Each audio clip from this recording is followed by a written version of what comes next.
How to redeem and use One4All gift card online. Hello guys, this is Atticus and welcome back to another tutorial video.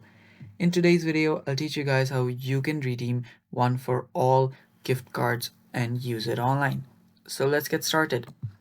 So the first step here is search for One4All.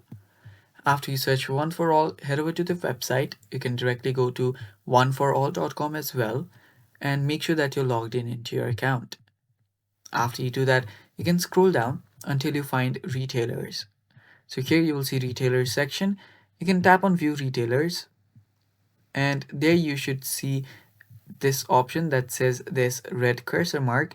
Now whichever has the red cursor mark above them is the one that you're available to use the gift card. So you can select anyone. I'll choose Beans Coffee, and now you can head over to Beans Coffee. You can visit them and you can buy anything that you want from that very website, and that's how you can spend One4All gift cards. Thanks for watching guys. That's how you do it. Stay tuned for more and bye bye.